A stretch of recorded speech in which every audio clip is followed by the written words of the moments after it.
Hello everybody, this is Beau Hindman for Massively.com, and of course today I'm streaming a game. You see, if it's going live, then that means we're actually live with a game.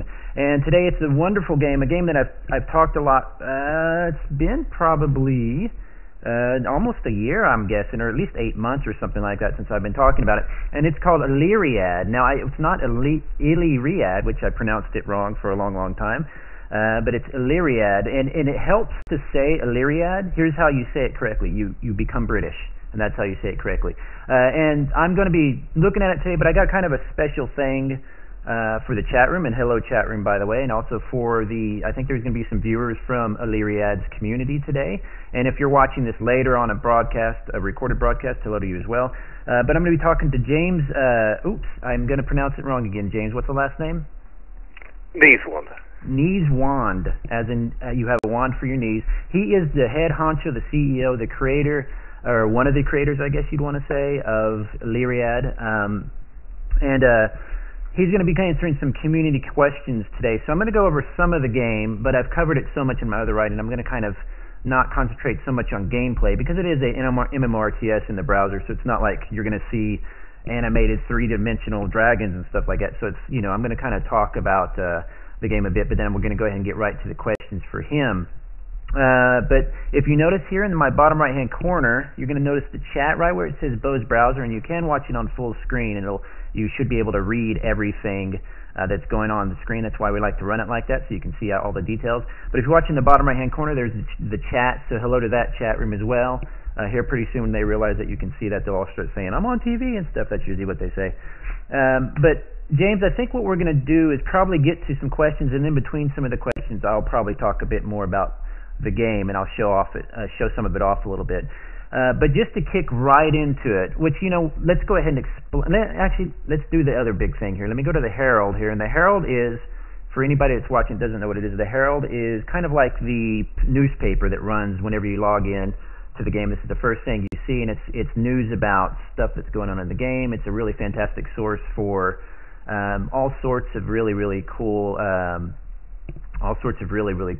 information. And right now the big one is the Rift. And James, why don't you explain a little bit what this Rift thing is, and what am I looking at here on the stream when I look at this giant hole in the ground? Hi, Beau, and also hi everyone else. Yeah, the Rift is the precursor to this new tournament that's ongoing. It's kind of unexplained, because there are a few secrets we want to keep behind it, but essentially it is a gateway to the netherworld, and the undead are pouring out of it. It's a way of us basically testing a bunch of new code for faction AI, as well as for combat magic, in a tournament environment, so we can actually get quite a lot of player experience and live testing on what's happening. But for the first time, we do have NPCs, non-player characters, spilling out of a new thing on the map and doing dastardly things throughout the world of Illyria. And we basically have quite a number of these, NPC environmental graphics ready to go. Some of them are mystery related, some of them are tournament related, and some of them are gameplay related. This one's very much a gameplay related one. And what I kind of want to explain too for anybody that doesn't know, because we do have a lot of players or potential players or people who have never seen or heard about the game. Of course, if they know me, they've heard about it a million times. But what I want to kind of explain, though, is that when we're talking about this rift that has popped on the map here, that wasn't there before, and it just appeared one day, and it's essentially kind of like I've been describing it as a live event. Do you think that would be an accurate description? Yeah, very much so. It's a way of us testing out some new content, but also pre-trailing it. Rather than announce the tournament to kill undead, we have the event of the arrival of the Rift through a terrible act of magic that went badly wrong. And there are unknown forces at work in the background to to create this rift to the undead. Up until this point, it's worth saying, Illyriad has not had undead at all as a faction or a race that could be attacked or interacted with, and now they do. The world has changed fundamentally, and the rift is a good marker of that change. And one thing I also wanted to point out too that's pretty important to note, and one of the reasons I really love the game, I've always talked about it, is as he's describing this and I'm moving this map around, this is done completely in HTML5. So right now, for example, I'm streaming my browser window, so that this is common stuff. You can move the map around and stuff like that. But understand that I can log in on my phone, any of my cell phones, my iPhone, my Android. I can log on my Android tab or my iOS tab, my netbook or whatever, and have this same experience because HTML5 is meant to work across all browsers and stuff like that. So the cool thing about, as I'm clicking around on these in the UI and looking at my city, and my little baby city, look at it, it doesn't even have a wall yet. But as I'm doing that, this is all HTML based. So that's the one of the really exciting things about Illy is that you're able to do this. You can just, like, you can be playing at your house and you have to run to the office, so while you're in the taxi you play on your phone and continue the same game, the same experience. So just kind of a side note about that. So anyway, that's the event that's kind of going on. We don't want to give away too much about it. Essentially though, people are camping out near the rift and I guess hoping to be attacked, or they are being attacked or whatever by the I'm not anywhere near there. I'm scared. So is that kind of the gist of it? People are trying to kind of fight off these hordes? Well, even if you're not near the rift, the undead will basically the rift has opened. This has opened a huge conduit to the netherworld, and a number of earthquakes have shattered the land of Illyriad, and the dead throughout the entire land are beginning to rise from the grave. This is the concept behind it. And they want to head back to their dimension. They're being called to come and join the bad guys underneath the rift. Cool. So basically, any standing stones, which is a particular type of square in the land of Illyriad, that is occupied at nightfall. Again, this tournament introduces the difference between the day-night cycle and the fact that there are going to be material differences between day and night as far as server time is concerned. Anyone who's in occupation on the standing stones will potentially be attacked by the undead at night. There's a tournament ongoing, which is how many of the undead can you kill. And this is our first tournament that has not been sponsored by the king of the land. It's being sponsored by one of the other factions, the Circle of Five, who are a mage and magic-related faction. Speaking of, and that brings me to one of the questions. I'll kind of skip down the list here. Because you mentioned day and night cycles, since tournaments now incorporate times of day, nighttime, daytime, and this is from the player's shadow, by the way, can we expect to see light changes on our world map and city views in the future? In other words, will it become dark on the map, light on the map, that kind of thing? Interesting. Something we thought about, but of course, because server time is fixed, and it's on UTC, Universal Time Coordinated Time, which is basically GMT. It does mean that certain players who would play at certain times of day, like you get home at night and you play after the kids have gone to bed for 2 hours, they might be in perpetual night because according to depending on what time zone they're in, they may never see daylight. And so we have considered reflecting day and night on the world map. But if we did do that, we would probably make it optional, allow people to toggle it off, just so they're not always in nighttime in their time zone. Yeah, like an optional kind of a switch. Yeah. I would love to see that myself, but I think I could totally see how, because you do have a very international player base. So yeah, very much so. All right, let's just keep rolling with the questions here, because we do have about 20,000 of them. We only got an hour to speak here. Real wants to know. Let's see, which one of her should I pick? Because there's about 4 of them here.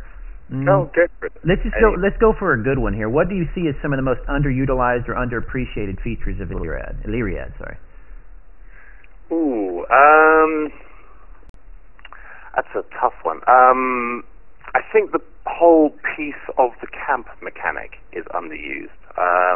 This is a particular mechanic that dictates how combat or not combat will occur between alliances with different relationships to one another. Say, for example, you have Alliance A, who is a friendly with Alliance B, and they are occupying a square, and then someone from Alliance C arrives, and he is friendly with one of the alliances, but is at war with the other one. At the moment, the peace of the camp prevails, and they arrive and they're very happy, and they assume a common defense mechanism on the square. There's a lot of exploitability, I think, in this mechanic that people haven't necessarily put to good use, with underhand betrayals and the like. Again, I'm not saying that people should use this. I just think it is underutilized. Again, Illyriad has, we have no prescribed way of playing the game, and we honestly, it is a sandbox, and so as people want to play the game, they can. I think the Chancery of Estates building, which is one of our Tier 2 buildings that allows people to claim sovereignty over parts of the map, is underutilized. There are substantial benefits for doing this, for using that building. And I think things might change with time as we introduce more uses for sovereignty beyond the just the claiming of the square and the bonuses to defense on that square that it gives you. All right, and let me take let me take a moment because I get my normal viewers as well every day, every time I stream. In case you guys aren't aware, we're talking about Illyriad, which is one of my favorite browser-based MMORTS. Is one of my favorite games, really, probably one of the top 5 that I play every day. So I put into the chat room there, if you scroll up just a little bit, and I'll just put it again for you real quick, the link to the game site if you want to try that out. Let me pop that in there real quick. Boop, boop, boop. All right, and also, if you have any questions about it, feel free to just fire off the questions in the chat room. I'll try to answer them. If not, I've got the guy who made the game on the call, and he could probably answer it for you, or at least stumble around the answer a little bit. Or we have all the players that are ready to answer as well. So that's kind of an kind of segues to an interesting point or question for you. I'm curious what you think, because the community is so tight. It's a very large, small community, if that makes sense. It's a really large community that has a very small community feel. They all know each other and all that kind of stuff. But what do you think about the fact that you have a game that is a free-for-all PvP game? And I want to emphasize that, because it can sound so scary to people. In fact, your free-for-all PvP is actually a little bit more, I guess you would say, dangerous than others, where you don't necessarily just respawn 2 seconds later like in Darkfall. You can actually be wiped out. So what do you think about having a free-for-all PvP game where the community is actually kind of delicate sometimes about combat? They don't necessarily want to just destroy each other. I actually think that's probably the ideal situation, in the sense that as game designers, we built a sandbox that allows complete PvP, that allows actually almost the complete destruction of a player and his towns. And because that is allowed, it's almost encouraged a community of protectors to rise up. Now, this is not something that we've necessarily designed for. We built a sandbox, and it could have gone entirely the other way and become a game of full-on griefing. But we're in a situation where there are consequences for your actions, and they're not consequences that we as the game designers have built or enforced. They're consequences that the community enforces. Now, in some ways, that can be difficult and challenging for players used to a specific kind of gameplay and a specific play style to to come to terms with, and they don't necessarily tend to stay long. But equally, it's critical to understand that it is a community-run spirit. It's not necessarily encouraged or fostered by the game designers. It's possibly a cause and effect. Maybe because we have ultimate destruction and ultimate PvP, that there is that need for paladins and protectors and people who will right the wrongs. Of course, in every interaction, there are shades of grey between social beings, and there is no wrong or right. There is no necessarily good or evil. Some people will perceive our largest alliances in the game to be forces for good, and some will perceive them to be forces for evil. We don't have an opinion on it. It's entirely up to the player base and the community, and I'm sure it will change and mature and grow over time. It's a very community-driven game. It is. It is funny because it seems like that, like you were saying, that price you have to pay. If everybody's got a gun drawn on each other, they're gonna kind of nervously have peace. So it's interesting to see that happening, because I played a lot of MMORTSs or PvP games where the price was not that high, so you would have people just jump into combat and kill everybody, and because they weren't worried if they died themselves and stuff like that. Yeah, and the only game-enforced mechanic that we currently have in place to protect new players is new player protection that lasts for your first 7 days in-game, which essentially gives you a level of invulnerability. But beyond that, you stand on your own 2 feet, and you have to take the consequences of your actions. And whether that is the consequences as enforced by the community as a whole, which occasionally it is, or whether it's consequences as enforced by a player who feels wronged and gets joins an alliance and has them defend his right. The nice thing is, from our perspective, none of this is prescribed by us. It's the way the community has formed itself, and it provides a very nurturing environment for new players. Equally, it does tend to mean, and this I think comes to maybe one of the other questions that is on the agenda is it can sometimes be a little bit stultifying. There is a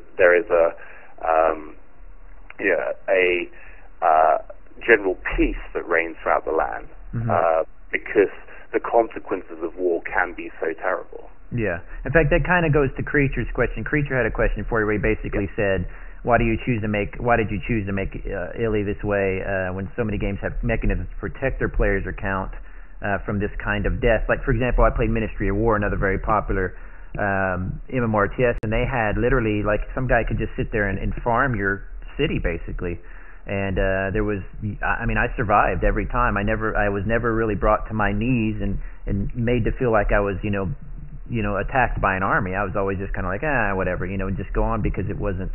It seemed like they were afraid to really make combat that punishing, and it's surprising to see a game that can potentially be so punishing have such a non-punishing community, if that makes sense. So it's kind of funny. Yeah.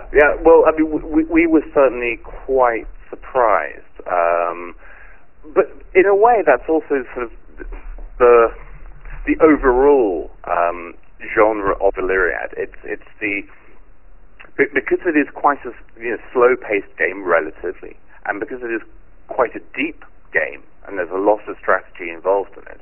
There are more than 300 technologies to research, more than 300 units in the game, 40, 50 buildings, and more coming. There are so many different strategies you can take in the game that it tends to attract a slightly more patient, more, I hesitate to say mature, but it's not a twitch game. It's quite a thoughtful game. And that does tend to mean that people think through the consequences of declaring war or sieging the player next door to them, because the consequences could be catastrophic. So it's quite self-balancing without it being designed that way. Hmm.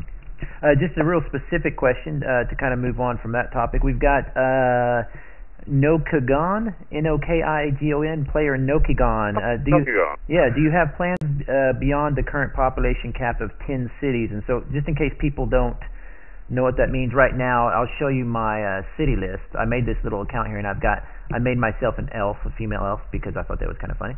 And I've got one little town here, a small hamlet, population 55. I can have up to 10 large cities, and that's my cap. Do you have any plans to raise that cap? No, not currently. Very, very straightforwardly, because Illyriad is a persistent game, we don't do server resets. We don't, the game doesn't wipe itself periodically, like, I guess many of the browser-based RTSs do. It's a continuous game, and because of that, we do want newer players arriving into the game to have the possibility to catch up. So there is, at the moment, the possibility you can max out your city. You can reach 10 city population cap. That's it. You've hit that bridge, and then it's what you do with that. And one of our challenges, I think, is to make sure that the players who have maxed out their cities have enough to do in the game, whilst allowing the smaller players time to build and get up to those levels and play in the big boy sandpit.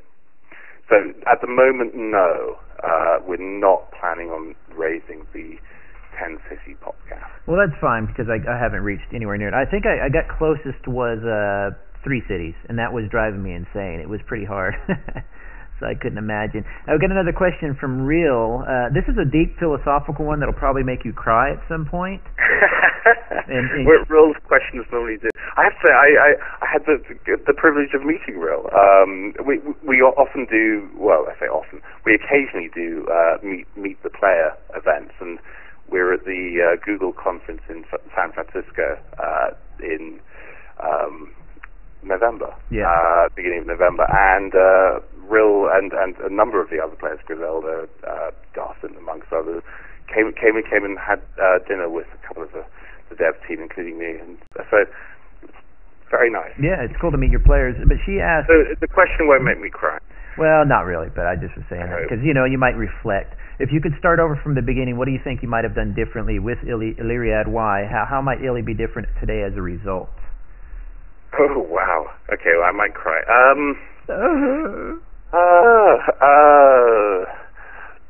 This is our first game, and we're not game developers. We don't come from a game industry background. This was a complete punt, basically. Mm-hmm. And so there are a lot of things we would have done differently. It's been a huge learning experience for us. I guess the biggest regrets I have from day one are that we didn't, from the first moment of the game, generate the world map as a fractal geography with regions and mountains and mountain ranges, forests, seas, and so on, because changing from what we had before, which was a randomly generated, just, hill here, mountain here, plains here, forest here, landmass, was a nightmare. So getting the world map sorted out first, with the biomes, it has a full sort of set of biomes going from the Arctic in the far north down to the jungles and deserts in the south.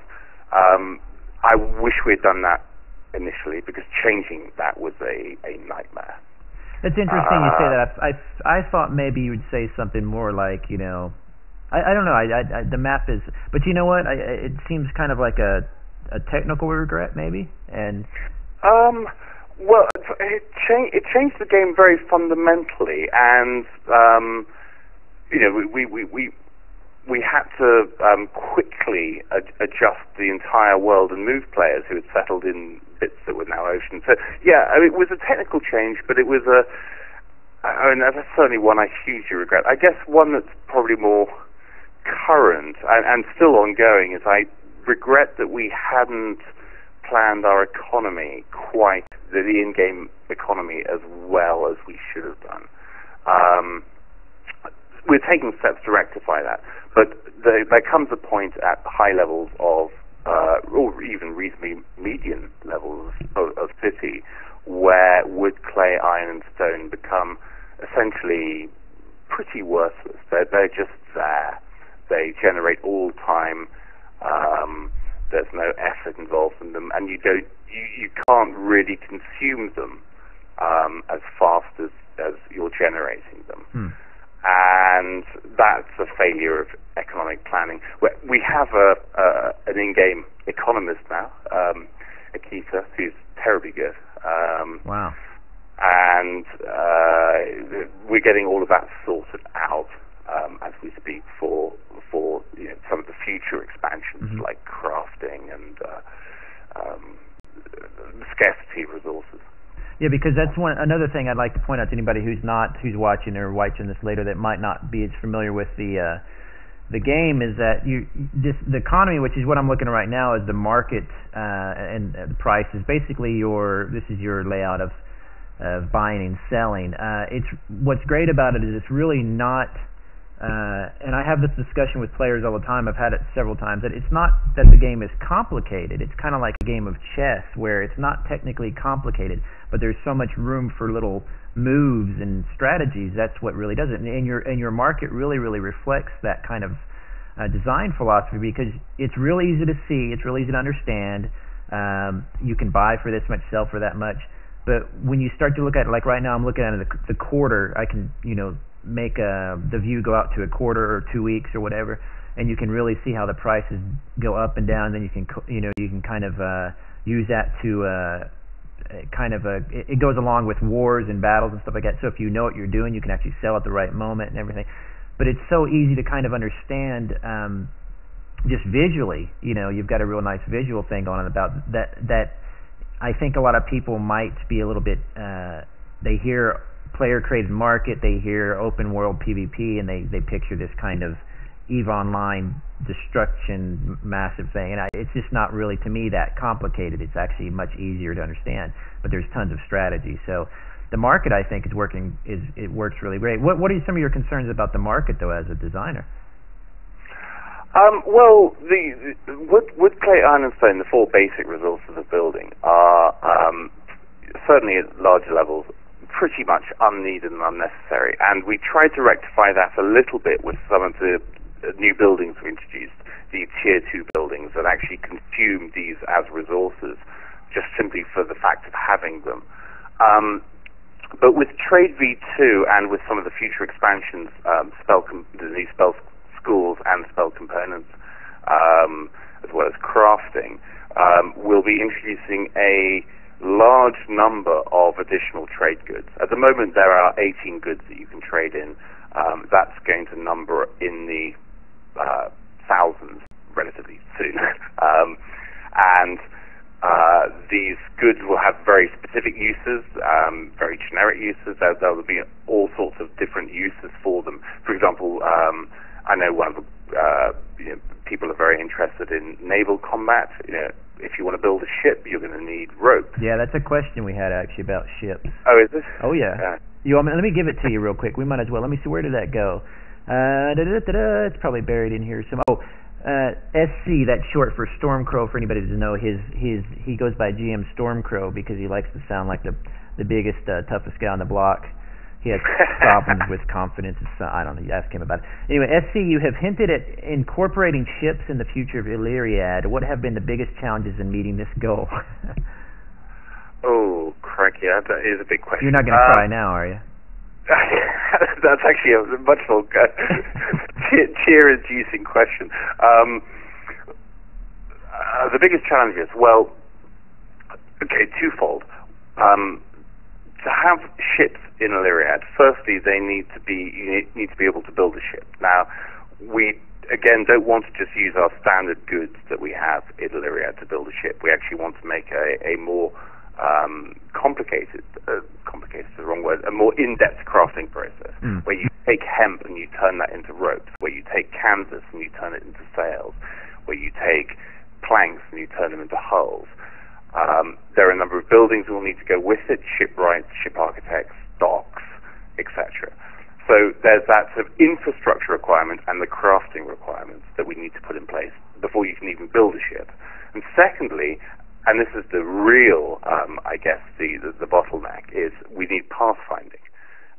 Pathfinding, for those people who may not know what it means, it's simply, at the moment in Illyriad, if you move from point A to point B, you move as the crow flies. You move in a reasonably direct line between those 2 points. And that's obviously, at the moment, your caravans and your military units can walk on water because they're, if you're traveling to an island, they just cross the ocean. In the future, with pathfinding, you will have to be able to be capable of crossing water. You'll have to find a bridge, you'll have to find a ford, or you'll have to have a boat or a ferry that will carry you across. And pathfinding is quite complicated when you're dealing with the number of units that we are dealing with. I mean, at this very moment in time, we have 50,436 caravans moving. We have 5.01 million troops in motion in the game world.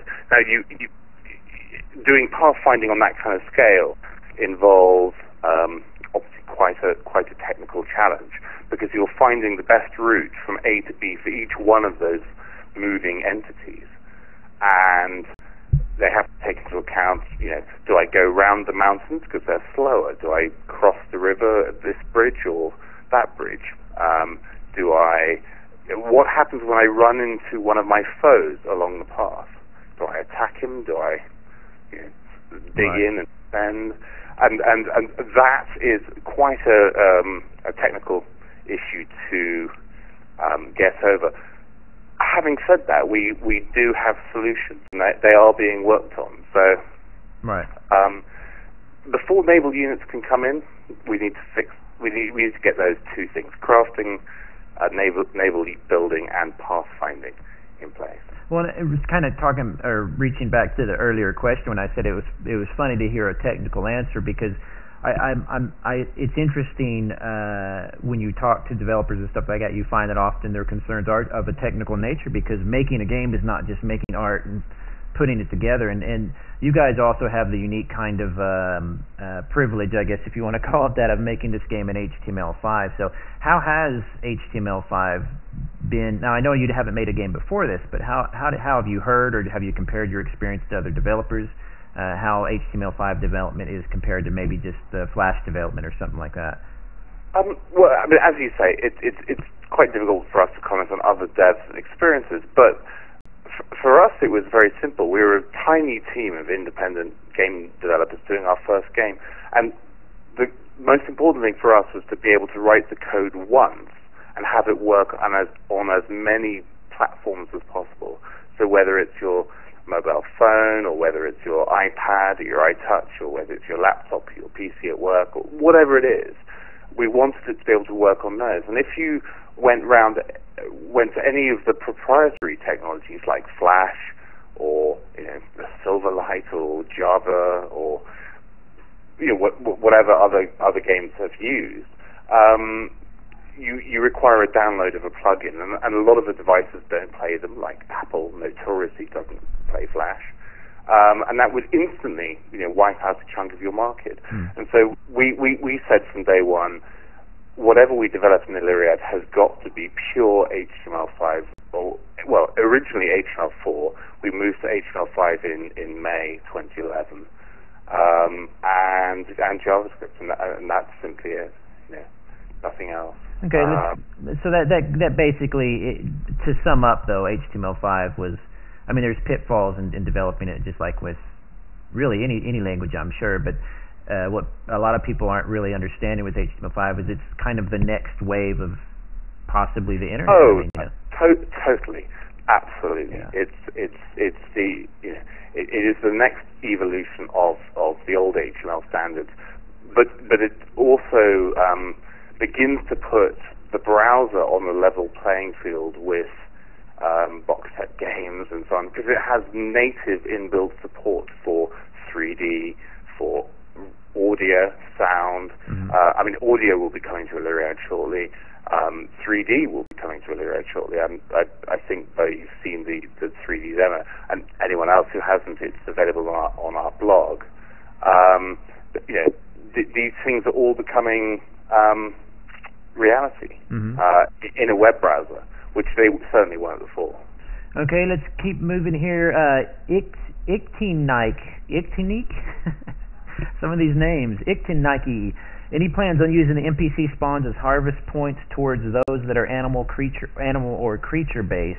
In an example, hides, leathers, meat, bone, etc. I could see quite the trapping and pioneer feel for going after NPC camps.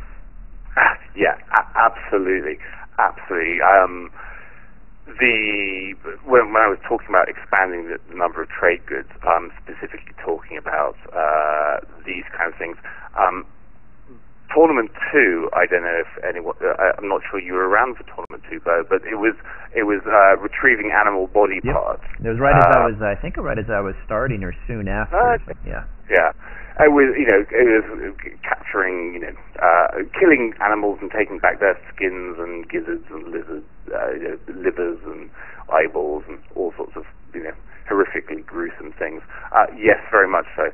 The key thing is that these things have to have a purpose in the game. You have to, it's not just a tournament, collect these things. There has to be a use for them and therefore a trade market for them. So Trade V2 is very, very critical to allow people to actually buy and sell these goods. One of the real, I think, focuses on Trade V2 is that different parts of the world and different biomes have different animals and different creatures and different resources. So we can introduce friction into the game with scarcity of resource.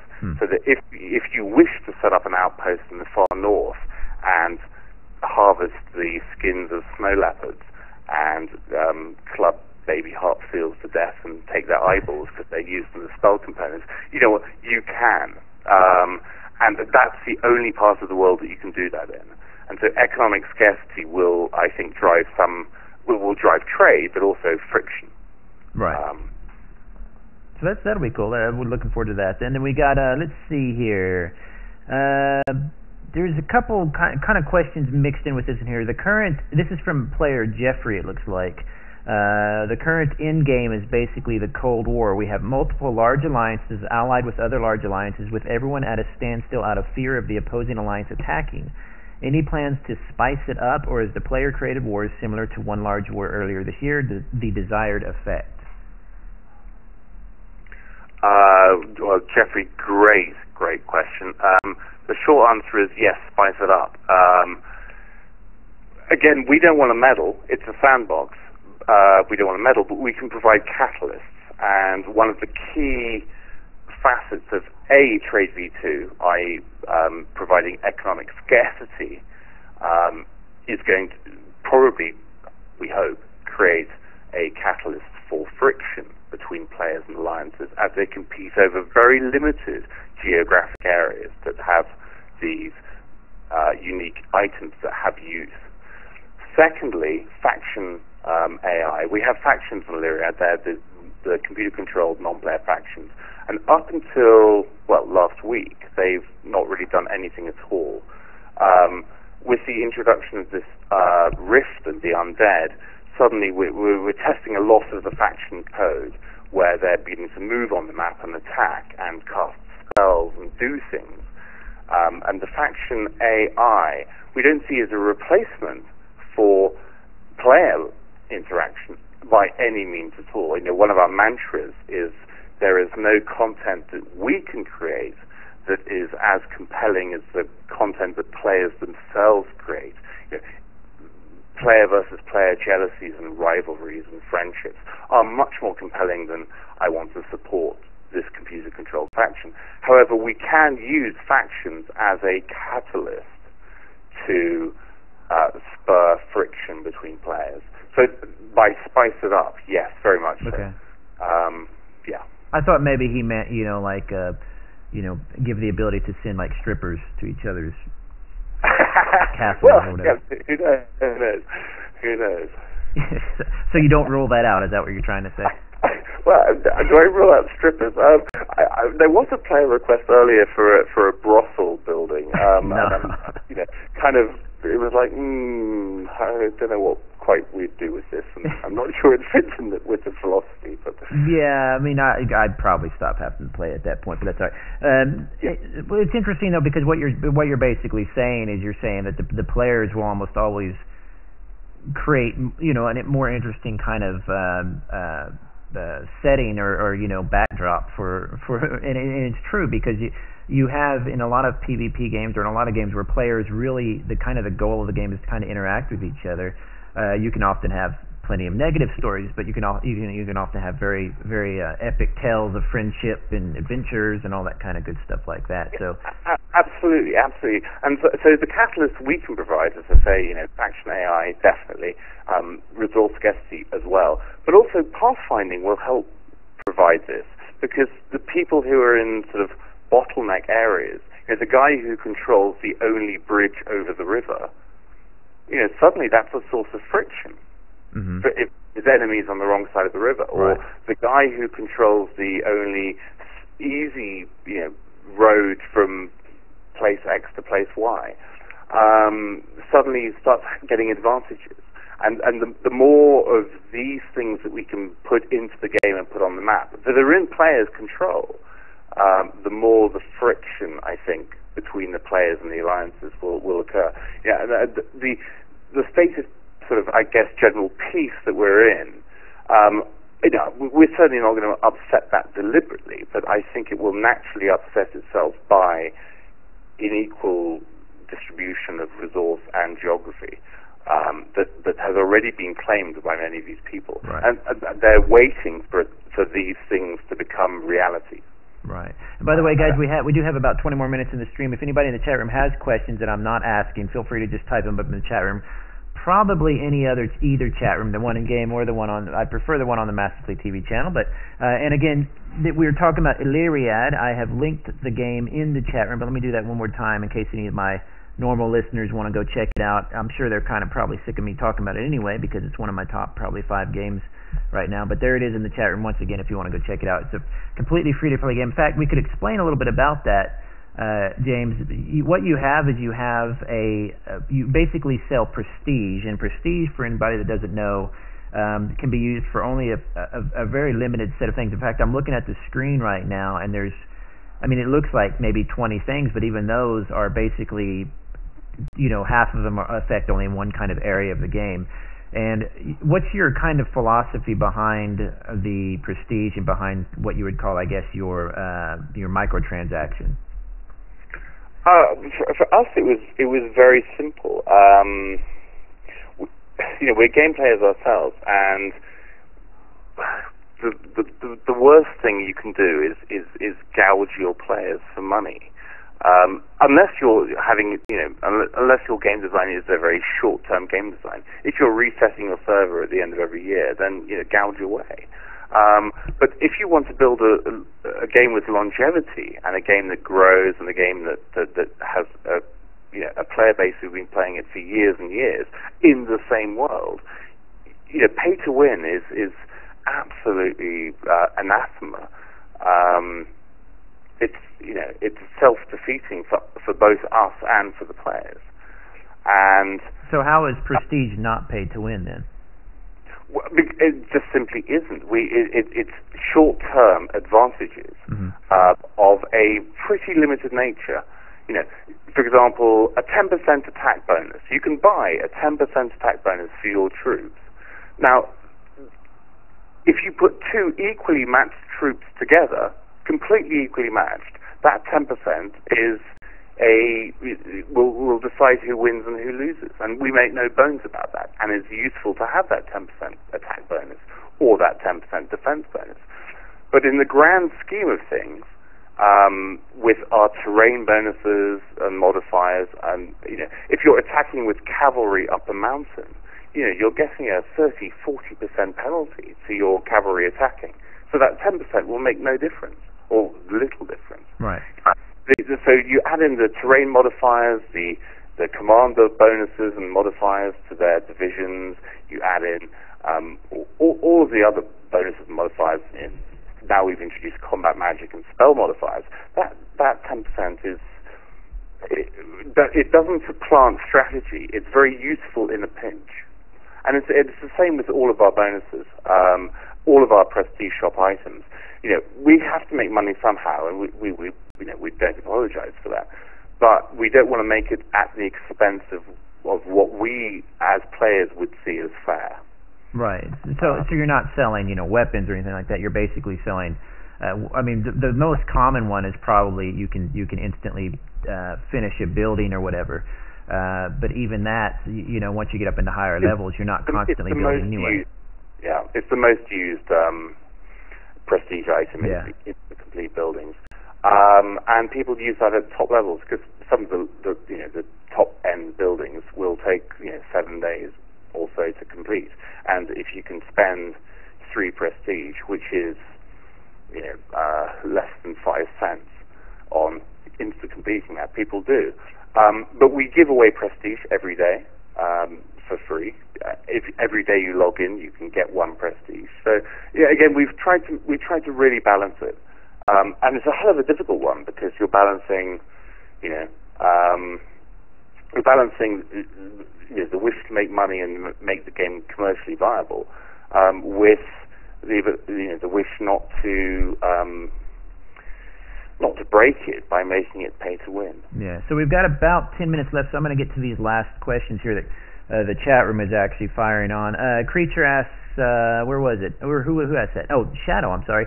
Do you have plans to list the terrain bonuses penalties somewhere? We get asked this a lot.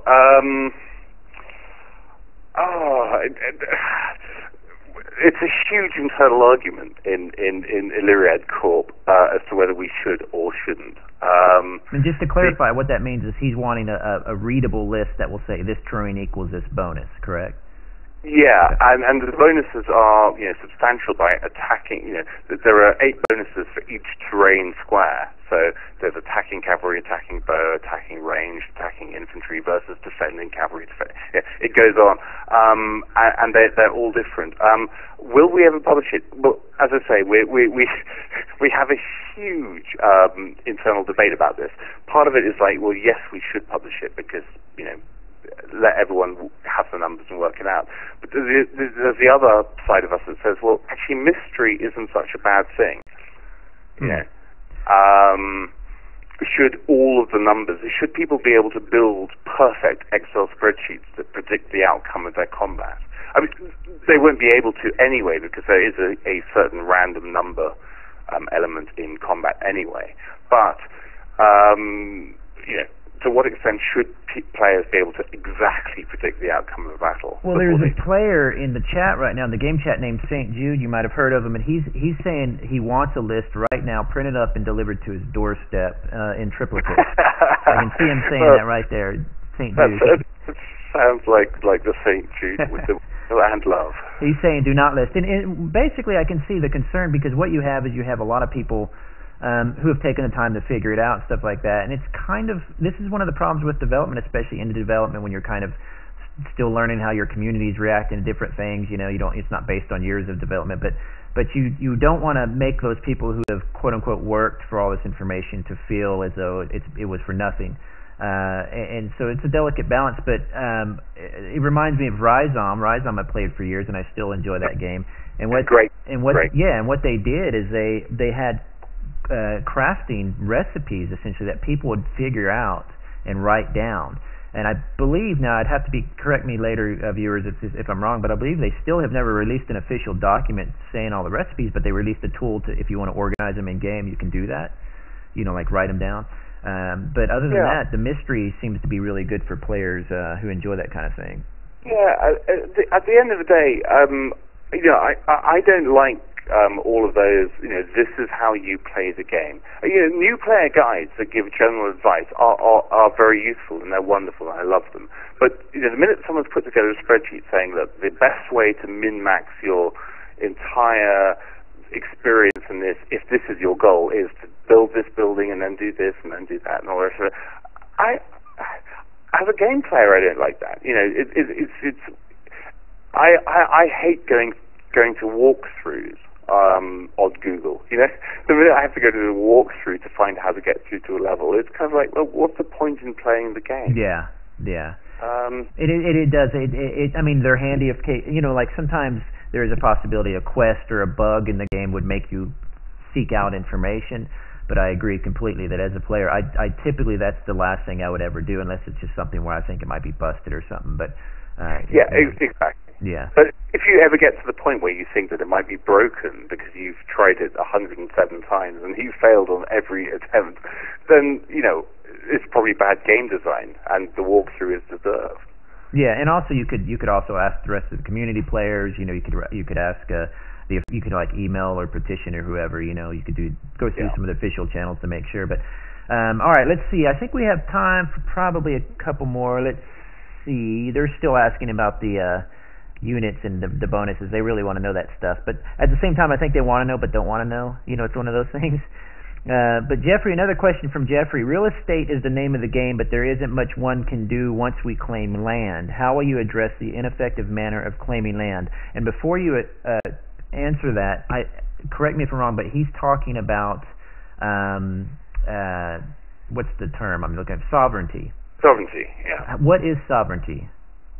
Sovereignty is a way where a player can claim land. They can put their marker on the world map and say, this is my sovereignty and I own this. At the moment, it gives you a bonus to your defense on that square, should you be defending on that square. And it also prohibits other players from settling that square. So if you have a area of land that you wish no other player to settle on near you, you can use sovereignty to do that. Sovereignty is made considerably cheaper by the Chancery of Estates building.